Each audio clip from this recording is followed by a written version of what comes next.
In terms of this video, we will be using these listed rates. However, we are aware that these rates can change significantly between now and May 2nd, and thus before the real simulation, we will reevaluate these rates before pricing our stocks. Based on the trends from the past year, the US dollar has depreciated against the Japanese yen. Thus, in our simulations, if the Japanese yen continues to appreciate, we will sell short the US dollar in order to obtain more Japanese yen. In the beginning of the year, the US dollar and the Great Britain pound spot exchange rate was 0.65. Currently, it has raised to 0.7, which means that the US dollar has appreciated against the Great Britain pound. We will monitor this relationship in the simulation, and if it continues along this trend, we will buy more US dollar in exchange for less Great Britain pound. Within the past year, the US dollar and the Australian dollar exchange rate has fluctuated more than the other currencies we are comparing for this simulation.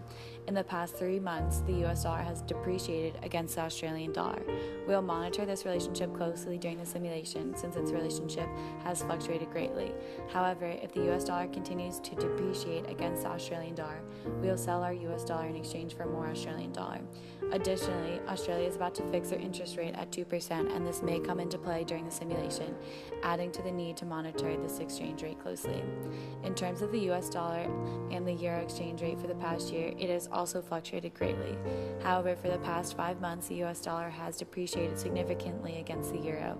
Thus, just with the Japanese yen and the Australian dollar, if our simulation follows this trend, we will sell the US dollar in favor of more euros.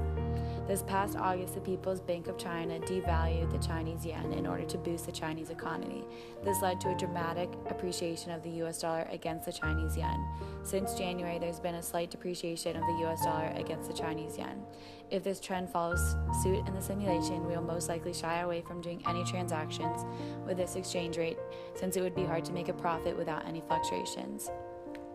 For our first strategy, we'll use UIP. This form of arbitrage we are using for this theory involves us changing the domestic currency with a lower interest rate and exchanging it for a foreign currency for a higher rate.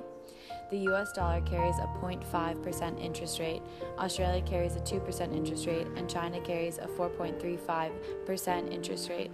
With this strategy, we will convert our domestic currency into these foreign currencies as long as the US dollar is expected to depreciate against these foreign currencies.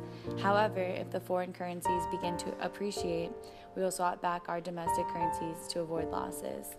Lastly, we will also use PPP and the law of one price. Since each group in the simulation will have different bid-ask spreads, we can utilize these differences to our advantage to find arbitrage opportunities.